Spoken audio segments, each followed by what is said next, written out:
Hello students, Arya classes के learning platform पे आपका स्वागत है। आज हम जो हरियाणा की जो सीरीज चल रही थी उसमें एक जिला करेंगे जिसका नाम है रेवाड़ी, जो वीर और बहादुरों के शहर के नाम से जाना जाता है। उसको एचएसएससी सीईटी और आने वाले जितने भी एग्जाम होंगे हरियाणा के अंदर उन सभी के लिए मोस्ट इंपोर्टेंट क्वेश्चन करेंगे जो रेवाड़ी से संबंधित है। तो रेवाड़ी को करने का काम करेंगे। सबसे पहले जो रेवाड़ी है वो उस रेवाड़ी की जो स्थापना हुई थी वो 1 नवंबर 1979 को हुई थी, क्योंकि एक जो ग्रीक है उसमें हो गया कृपया, और कृपया के अंदर जो इस के का जो मतलब हो गया, के का मतलब है कि यानी कि कैथल, और जो आर हो गया इस आर का मतलब हो गया रेवाड़ी, और इसके साथ में जो पी हो गया इस पी का मतलब हो गया पानीपत, और वाई का मतलब हो गया यमुनानगर। ये जो 4 जिले हैं हरियाणा के अंदर, इन सभी की जो स्थापना हुई थी वो इन चारों की जो स्थापना हुई वो 1 नवंबर 1979 को हुई थी। और 1 नवंबर 1979 को इन 4 जिलों की स्थापना हुई जो हरियाणा के अंदर हुई। एकमात्र ऐसा जिला है जो पानीपत है, पानीपत की स्थापना 2 बार हुई, क्योंकि स्टार्टिंग में 1 नवंबर 1979 को हुई, इसके बाद फिर इसको दोबारा से कैंसिल करके करनाल के अंदर मिला दिया गया, और बाद में फिर 1 नवंबर 1991 से 1992 के अंदर दोबारा इसकी स्थापना हुई। तो एकमात्र ऐसा जिला जो पानीपत है जिसकी स्थापना 2 बार हुई। और ये जो 4 जिले हैं इनकी स्थापना 1 नवंबर 1979 को मानी जाती है, और 1 नवंबर को ही हरियाणा दिवस मनाया जाता है, क्योंकि 1 नवंबर 1966 को हरियाणा पंजाब से अलग हो गए, एक राज्य बना। और स्टार्टिंग में जब हरियाणा राज्य बना तो उसके अंदर 7 जिले थे, और अब हाल ही में जो टोटल जो जिले हैं उन टोटल जिलों की जो संख्या है वो टोटल जिले है 22। और सबसे जो नया जिला बना उसका नाम है चरखी दादरी, जो भिवानी से अलग करके बनाया गया। और जो चरखी दादरी जो जिला है वो रोहतक मंडल के अंदर आता है, यानी कि जो चरखी दादरी हो गया, जो सबसे नया जो जिला बना वो चरखी दादरी है। और चरखी दादरी जिस मंडल के अंदर आता है वो है रोहतक। और मंडलों में अगर बात करें, क्योंकि हरियाणा के अंदर 6 मंडल है, और 6 मंडलों में जो सबसे बड़ा जो मंडल है उसका नाम है रोहतक। तो रोहतक से यहाँ से संबंधित ये क्वेश्चन हो गए। इसके साथ जो पीतल नगरी है, पीतल नगरी भी रेवाड़ी को माना जाता है, क्योंकि सबसे ज्यादा जो पीतल के बर्तन हो गए, पीतल से संबंधित जो भी कोई पदार्थ बनेगा वो सब ये रेवाड़ी के अंदर बनाए जाते हैं, तो इसकी वजह से इसका पीतल नगरी नाम हो गया। और एक जो स्टोरी है, जो राजा रैयत था, उस राजा रैयत यानी कि जो रैयत नाम का जो राजा था उसके द्वारा रेवाड़ी को बसाने का काम किया गया था। और इस रैयत की एक लड़की थी जिसका नाम था रेवती। रेवती जो थी उसके नाम पर इस जिले का नाम रखा गया था रेवाड़ी। तो जो रेवत था और रैयत के द्वारा इसकी स्थापना हुई, और इसकी लड़की का नाम जो था वो रेवती था, तो उसके नाम पर इसकी स्थापना की गई थी। और इस जो कृष्ण के जो भाई थे बलराम, ऐसा कहा जाता है कि जो रैयत थे उनके द्वारा अपनी जो लड़की थी इसका जो विवाह था वो बलराम के साथ किया गया था। जो कृष्ण के बड़े भाई थे वो बलराम के साथ इसका विवाह हुआ था। फिर इसके बाद जैसे कि चरखी दादरी हो गया वो रोहतक मंडल के अंदर आता है, और टोटल जो मंडल हो गए 6 हो गए। तो जो रेवाड़ी है, रेवाड़ी गुड़गांव मंडल के अंदर आता है, और गुड़गांव जो मंडल है उस गुड़गांव मंडल के अंदर एक तो खुद गुड़गांव हो गया, इसके साथ एक रेवाड़ी हो गया, और एक इसके साथ महेंद्रगढ़, यानी कि 3 ऐसे जिले हैं जो रेवाड़ी मंडल को गुड़गांव मंडल के अंदर आते हैं। एक तो गुड़गांव हो गया, एक रेवाड़ी हो गया, और एक महेंद्रगढ़ हो गया। सबसे अधिक पुरुष साक्षरता दर जो किस जिले के अंदर है, सबसे अधिक पुरुष साक्षरता जो दर है वो रेवाड़ी जिले की है। और इसके साथ अगर बात की जाए महिला साक्षरता की, तो सबसे अधिक जो महिला साक्षरता दर है वो पंचकुला यानी कि जो चंडीगढ़ के पास पड़ता है उसकी है। और ओवरऑल अगर बात की जाए पूरे हरियाणा की जो साक्षरता एजुकेशन की जो रेट है वो सबसे ज्यादा जो कहाँ पर है वो पंचकुला के अंदर पड़ती है।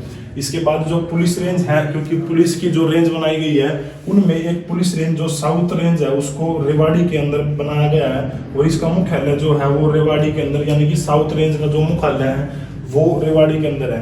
टोटल हरियाणा के अंदर जो रेंज है वो 5 है, और कमिश्नरी हो गई 3, एक करनाल हो गया, एक गुड़गांव हो गया। और इससे संबंधित जो नेक्स्ट जो क्वेश्चन है वो क्वेश्चन है कि जो रेवाड़ी से संबंधित जो प्रमुख स्थल हो गए, मेले हो गए, तीर्थ स्थल हो गए, वे सभी हम यहाँ से करने का काम करेंगे। तो ये सबसे ज्यादा क्वेश्चन आपके एग्जाम में आने की संभावना होती है। इनमें सबसे पहला जो क्वेश्चन है वो क्वेश्चन है कि जो रेवाड़ी की जो सीमा है वो राजस्थान राज्य से लगती है। यानी कि आपको पता ही है कि जो रेवाड़ी है वो एनसीआर के अंदर आता है, और एनसीआर के अंदर हमारा जो टोटल जो कितना परसेंट एरिया है वो 57% एरिया जो है हमारा एनसीआर के अंदर पड़ता है। इसके साथ जो रेवाड़ी है वो रेवाड़ी किस एनएच के ऊपर है, तो जो रेवाड़ी है वो NH8, जिसको हाल ही में नाम चेंज करके NH48 कर दिया गया, तो उस पर जो रेवाड़ी है उसकी सीमा उस नेशनल हाईवे के ऊपर पड़ती है। इसके अंदर एक लाल मस्जिद है जो सबसे पुरानी है, अकबर के शासनकाल से संबंधित है, क्योंकि अकबर का जो जन्म हुआ था वो 1542 के अंदर अमरकोट नामक जगह पर हुआ था। तो अगर बात आई अकबर का जन्म कहाँ हुआ, 1542 में हुआ और अमरकोट के अंदर हुआ। दूसरी बात हो गई अकबर का जब राज्याभिषेक हुआ तो 1556 के अंदर हुआ था, और कहाँ पर हुआ था, वो कला जो नूर है वहां पर हुआ था, जो अकबर था, अकबर का राज्याभिषेक। इसके साथ एक बिनोला हो गया, जो पहला सीएफएल से युक्त जो पहला गांव बना वो रेवाड़ी के अंदर बना, जिसका नाम है बिनोला। तो बिनोला जो गांव हो गया वो सीएफएल युक्त हो गया। इसके साथ एक पर्यटन स्थल है जिसका नाम है जंगल बबलर, वो दारुएड़ा जो एक इंडस्ट्री एरिया है, वो अपने जो हरियाणा के अंदर जो सबसे इंडस्ट्री एरिया में एक गुड़गांव हो गया, और इसके साथ जो दारुएड़ा है वो पड़ता है, तो उसके अंदर ये पर्यटन स्थल है।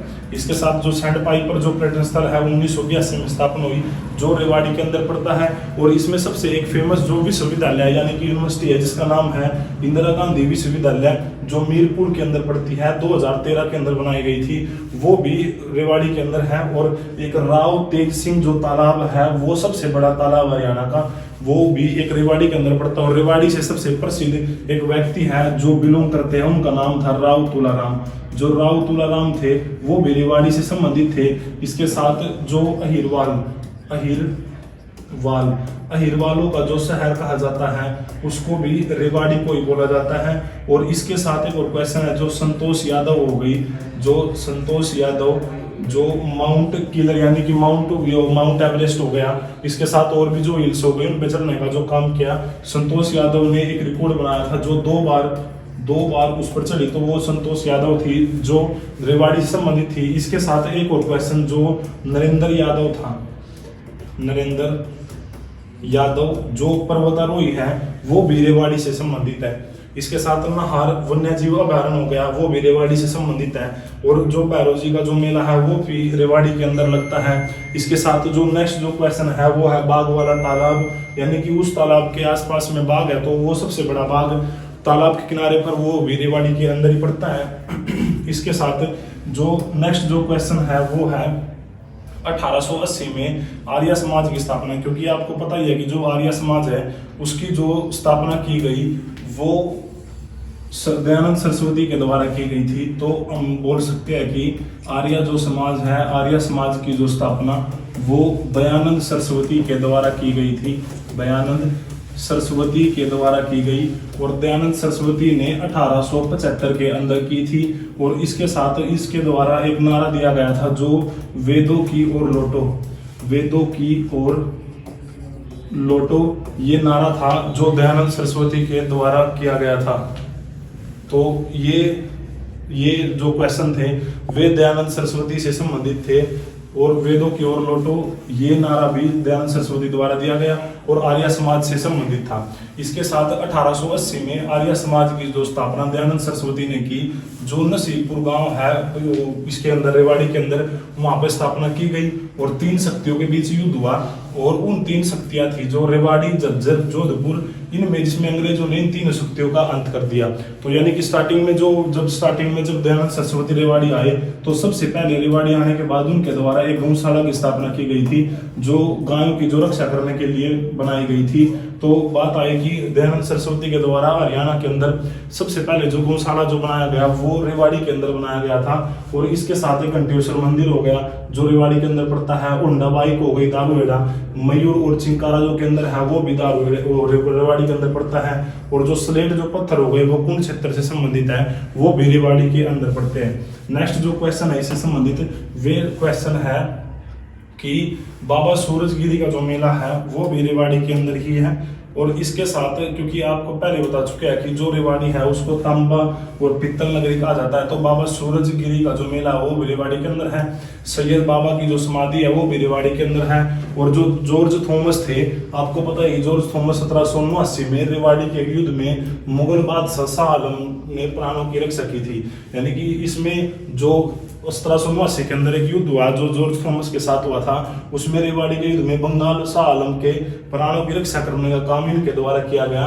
तो और इसमें जो जैसे कि तितली वो जूता उद्योग हो गया रेवाड़ी के अंदर, सबसे बड़ा रेलवे जंक्शन हरियाणा के अंदर सबसे पहले जब रेलवे स्टेशन बनाए गए तो उनमें सबसे पहले रेवाड़ी के अंदर बनाए गए थे। और अगर बात करें हरियाणा के सबसे सर्वोच्च स्टेशन की तो वो भी रेवाड़ी का ही स्टेशन है। इसके साथ कानोट जो प्लेस हो गया यानी कि कानोट दरवाजा वो भी रेवाड़ी के अंदर है। रानी की डोडी हो गया, इब्राहिम बाराजारी की जो मस्जिद है वो भी रेवाड़ी के अंदर है। और एमू जो सबसे प्रसिद्ध हेमचंद्र था वो भी रेवाड़ी का ही शासक था, जो अंतिम हिंदू शासक था। क्योंकि आपको पता ही है कि जो पानीपत के जो युद्ध हुए, पानीपत का जो प्रथम युद्ध हुआ था वो 1526 के अंदर हुआ। और बाबर के साथ में इब्राहिम लोदी के साथ में हुआ था, जिसमें बाबर की जीत घोषित हुई। इसके बाद जो सेकंड जो पानीपत का जो युद्ध हुआ वो 1556 के अंदर हुआ। और इसमें अकबर के साथ में जो हिंदू अंतिम शासक थे यानी कि एमू का युद्ध हुआ और उसमें एमू की हार हुई। तो ये वो एमू थे जो हिंदुओं के जो अंतिम शासक थे और अकबर से हार गए थे। और अकबर जो थे वो रेवाड़ी से संबंधित थे। तो ये सभी क्वेश्चन रेवाड़ी से संबंधित थे। अगर आपको ये क्लास अच्छी लगे तो इस क्लास को लाइक, कमेंट और शेयर करना ना भूले। Thank you.